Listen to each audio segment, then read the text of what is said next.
CTET के ऊपर ही। ठीक है, तो बात कर लेते हैं कि सीटेट दिसंबर का जो नोटिफिकेशन है वो आपका 15 दिन पहले क्या है रिलीज हो चुका है। फॉर्म क्या है फिलअप हो रहे हैं सीटेट के। एग्जाम डेट क्या रखी गई है? एग्जाम डेट रखी गई है 21 जनवरी। दिन रहने वाला है क्या? संडे। और एग्जाम कैसे होगा? एग्जाम होगा आपका ऑफलाइन मोड में। इससे पहले वाला भी क्या है OMR सीट पर ही हुआ था। एग्जाम कैसे होगा? OMR सीट पर हुआ था। इससे पहले की बात करें, ठीक है, जो कि शायद जनवरी में हुआ था, 19 या 20 जनवरी को वो एग्जाम हुआ था क्या ऑनलाइन। अब ऑनलाइन से ऑफलाइन में आने का प्रोसेस रहा है, रीजन ये रहा है ऑफलाइन की तरफ की। जो ऑनलाइन में हुआ था काफ़ी पालियों में क्या कह सकते हैं 24 दिन एग्जाम चला था, और फर्स्ट शिफ्ट सेकंड शिफ्ट तो इतने सारे एग्जाम बनाने पड़ रहे थे। तो इसीलिए से क्या है दोबारा से क्या कर दिया गया है, ऑफलाइन कर दिया गया है इस परीक्षा को। तो अभी लास्ट भी ऑफलाइन हुआ था और इस बार भी क्या है परीक्षा किस पे होगी? OMR सीट पे होगी, ऑफलाइन होने वाली परीक्षा। बात करें 18वां एडिशन है ये सीटेट का। ठीक है, 18वां एडिशन है ये सीटेट का, जिसमें से कि 10 बार मैं खुद दे चुका हूँ परीक्षा सीटेट की। ठीक है, तो बहुत सारा एक्सपीरियंस ले रखा है पुराने टाइम से, 2015 से कंटिन्यू चला रहा है। सीटेट से लेकर बहुत सी चीज़ें हैं। ठीक है, अपनी तारीफ अपने आप नहीं करनी चाहिए। ठीक है, स्टूडेंट करें तो ज़्यादा अच्छा लगता है। तो एग्ज़ाम अभी क्या है, फॉर्म फिलअप लास्ट डेट रखी गई थी 23 या 24 रखी गई थी मेरे हिसाब से, एक बार देख लेना आप लोग। अभी जो लास्ट डेट कर दी गई है सीटेट की फॉर्म फिलअप की वो कर दी गई है 27 तारीख कर दी गई है। पूरा नोटिफिकेशन पड़ा है सीटेट की ऑफिशियल वेबसाइट पर जाएंगे आप तो वहाँ पे सारा कुछ पड़ा हुआ है। अभी लास्ट डेट क्या है कर दी गई है। इंडिया लेवल पे एग्जाम होता है तो क्या है साइड क्या है क्रैश कर जाती है, लेकिन बहुत कम देखने को मिलता है। लेकिन इस बार मैंने देखा है कि कल साइड नहीं चल रही थी। कुछ बच्चों ने बोला कि सर साइड जो है नहीं चल रही है। ठीक है, तो आई होप आवाज़ सही आ रही होगी आपको, आवाज़ में पहले से सुधार होगा। ठीक है, तो लास्ट डेट क्या हो चुकी है 27 हो चुकी है। तो बहुत सारे बच्चे ऐसे हैं जिन्होंने फॉर्म फिलअप कर रहे हैं, बहुत से नहीं कर पाए हैं, तो करें फॉर्म फिलअप। ठीक है, अब सबसे ज़्यादा समस्या क्या है सीटेट में किन के साथ आती है? ठीक है, पिछली बार जो है रिजल्ट में काफ़ी गिरावट आई थी। गिरावट इसलिए आई थी क्योंकि काफ़ी सारे बच्चे ऐसे हैं 70 से 80 नंबर के बीच में क्या होता है फंस जाते हैं सीटेट के अंदर। पेपर फर्स्ट की बात करें और पेपर सेकंड की बात करें, काफ़ी सारे ऐसे मेरे टच में लोग हैं, संपर्क में हैं। ठीक है, जिनके 78 आगे, 79 आगे, 73 आगे, कभी 80 आगे। तो जो कैटेगरी से बिलोंग करते हैं 4 नंबरों से रह गया, कभी 5 नंबरों से रह गया, इतने नंबर से रह गया, अब वो थक के बैठ चुके हैं, डिमोटिवेट हो चुके हैं।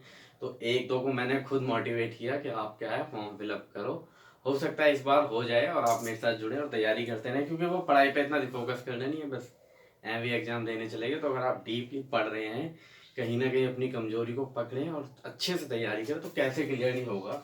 150 नंबर है, ना ही निगेटिव मार्किंग है। 150 क्वेश्चन में से क्या आप 55% 82 नहीं ला सकते? आधे से थोड़ा सा ज़्यादा है, 55-60% नहीं ला सकते। तो आई होप मेरे साथ जुड़े इस बार जो बच्चे हैं। और आज से रेगुलर अपनी क्लास चलेगी। आज कितनी तारीख है? 23 नवंबर है। एग्जाम है आपका 21 को। तो लगभग कितना समय है आपके पास? 2 महीने का समय है। 2 महीने में काफ़ी अच्छी खासी तैयारी हो जाएगी। ऑफलाइन भी बैच चालू किया है मैंने अभी, और ऑनलाइन भी आज से क्या है क्लास अपनी क्या है चालू हो जाएंगी। ठीक है, तो सीडीपी पे मेन फोकस रहेगा क्योंकि 75 नंबर की इसमें क्या आती है पैडागोजी ही पैडागोजी आती है। ठीक है, तो बात करें इसमें क्या क्या पूछा जाता है सीटेट के अंदर। और भी कोई डाउट हो आपका, कोई चीज़ क्लियर ना हो रही हो, तो आप मुझे पर्सनल क्या है मैसेज कर सकते हैं। सारी चीज़ों का आपको बताई जाएंगी। ठीक है, तो इस बार इसे मैं रफ कर देता हूँ। और क्या है डस्टर हमारा खो चुका है कहीं पे, तो हाथ का ही सहारा ले लेते हैं अभी। ठीक है, ये हो गया रफ। अब सीटेट के अंदर क्या है 5 सब्जेक्ट पूछे जाते हैं। ठीक है, पहले होता है अपना क्या CDP, ये आता है 30 नंबर का।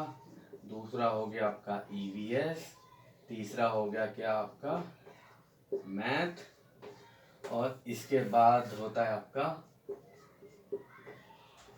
हिंदी, और उसके बाद जो अपनी 8वीं सूची के अनुसार जो 22 भाषा हैं अकॉर्डिंग टू इंडियन कॉन्स्टिट्यूशन, उसके हिसाब से 22 भाषा में से आप हिंदी, इंग्लिश, उर्दू, बांग्ला, समिया कोई भी एक चुन सकते हैं। तो ज़्यादातर इंग्लिश और SKT के बीच ही होता है, ठीक है। तो ये हो गया 150 ही। इसमें क्या मिलते हैं, मार्कर थोड़ा चल रहा है अपना क्या वीक, ठीक है। नेक्स्ट क्लास में ये सारी जो प्रॉब्लम्स जो हैं सॉल्व की जाएंगी, ठीक है। तो CDP 30 नंबर का आता है। ये हो गया आपका 150 क्वेश्चन हो गया, और 150 ही इसमें क्या मिलती है आपको, 150 ही मिलती है मिनट आपको, ठीक है। 2.5 घंटे का एग्जाम है, हालांकि शुरुआत में ये एग्जाम 90 मिनट का था, ठीक है। तो CTET से रिलेटेड जो जानकारी मिल गई वो मिलेगी एकदम बिल्कुल सटीक, तो कहीं और जाने की जरूरत नहीं है, टच में बने रहें। और जिनका एग्जाम क्लियर नहीं है 100% क्लियर करा के ही छोड़ेंगे, ठीक है।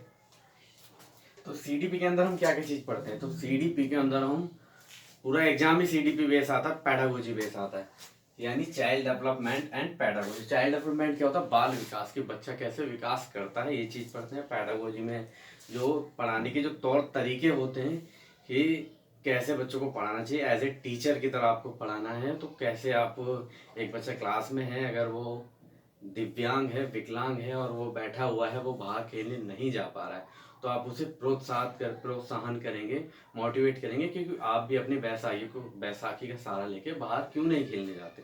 ये नहीं बोलेंगे तू यहीं पे बैठ, तेरे बस की नहीं खेलना, तो इसे ही बोलते हैं क्या, पैडागोजी। इसके बाद आता है आपका मनोविज्ञान, यानी साइकोलॉजी, एजुकेशन साइकोलॉजी, शिक्षा, ठीक है। मनोविज्ञान बोल लेते हैं कि मनोविज्ञान यानी व्यवहार का अध्ययन। अभी 20वीं सदी में कर रहे हैं हम क्या, व्यवहार का अध्ययन, ठीक है। तो CDP। इसके बाद EVS की बात करें तो EVS क्या होता है, एनवायरमेंट स्टडी। जो हमारा पर्यावरण है, जो चीज़ें हमें घेर रही हैं आसपास से, ये क्या है, पर्यावरण के अंदर आ जाती हैं। तो 5वीं और 8वीं तक का आता है मोस्टली, ठीक है।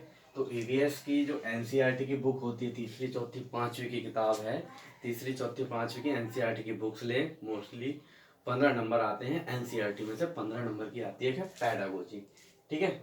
इसके बाद मैथ की बात करें तो मैथ आपको लेके चलना है, बेसिक मैथ आपको लेके चलना है, कोई बीजगणित और त्रिकोणमिति ये नहीं, एक आध क्वेश्चन पूछ लिए जाते हैं, तो उसके लिए भी आपको 5th to लेकर 8वीं तक की आप NCERT पढ़ ले, इकाई, दहाई, सैकड़ा अच्छे से पढ़ ले, पूरा सवाल वो क्या कराता है, सॉल्व कराता है वो आपसे, ठीक है। SSC वाला नहीं है, पेपर हल करने में बहुत मजा आता है, ठीक है, मैथ का। इसके बाद करें हिंदी की, तो हिंदी में 15 नंबर की आपकी ग्रामर पूछी जाती है, उपसर्ग, प्रत्यय, समास में से एक एक क्वेश्चन पूछा जाता है सब में से, और 15 नंबर के आते हैं क्या, गद्यांश और पद्यांश, ठीक है।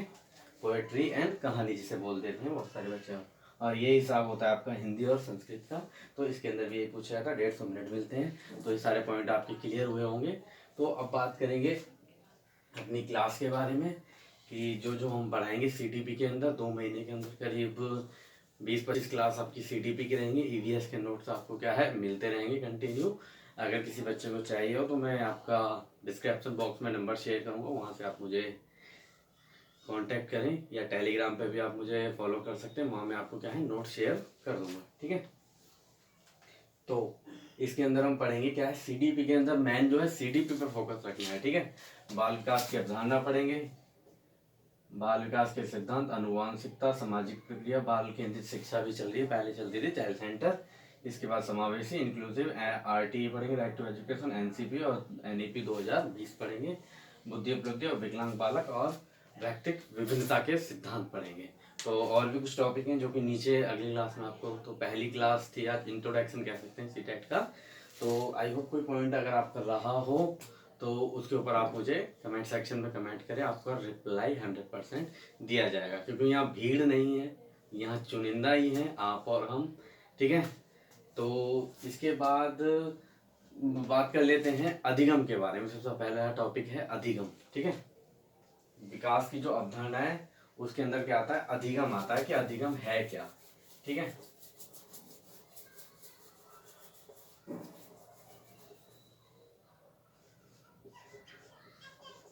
मार्कर दिक्कत कर रहा है, ठीक है। तो अधिगम के ऊपर बात करेंगे, अधिगम क्या होता है। तो गैट्स के अनुसार, एक गैट्स एक मनोवैज्ञानिक हुए हैं, उन्होंने कहा है गैट्स जो है व्यवहार के फलस्वरूप व्यवहार के रूपांतरण में जो परिवर्तन आता है वो ही क्या है, अधिगम कहलाता है। ठीक है। और दूसरी बात करें कि अधिगम का मतलब होता है लर्निंग। अब इंग्लिश में तो बता दिया आपने लर्निंग, लेकिन अधिगम का मतलब होता है सीखना। अब सीखना लर्निंग तो एक ही बात होगी ना। तो सीखना यानी अधिगम का मतलब होता है व्यवहार में आप जब तक सीखकर स्थायी परिवर्तन ना लाएं तब तक वह क्या है, अधिगम नहीं कहलाएगा। ठीक है। जैसे कि मान लीजिए कोई एक नैतिक मूल्य की बात करें कि डस्टबिन में आपने देखा कोई बच्चा क्या है, कचरा डस्टबिन में डाल रहा है, तो दूसरे बच्चे ने उसे देखा, अगर उसे फॉलो नहीं, उसने सीखा तो ठीक है, लेकिन अगर उसने फॉलो नहीं किया तो वो अधिगम नहीं कहलाएगा। ठीक है। तो ये होता है अधिगम। और विषय वस्तु को रटकर क्या है, अधिगम नहीं किया जा सकता, क्योंकि आगे जाके वो क्या है, भूल जाएगा, सारा क्या हो जाएगा, सत्यानाश हो जाएगा। तो छोटी सी क्लास थी आज की, नेक्स्ट से कंटिन्यू करेंगे। तो तब तक के लिए जुड़े रहें और कंटिन्यू सारी चीज़ें चलेंगी क्लास। धन्यवाद दोस्तों।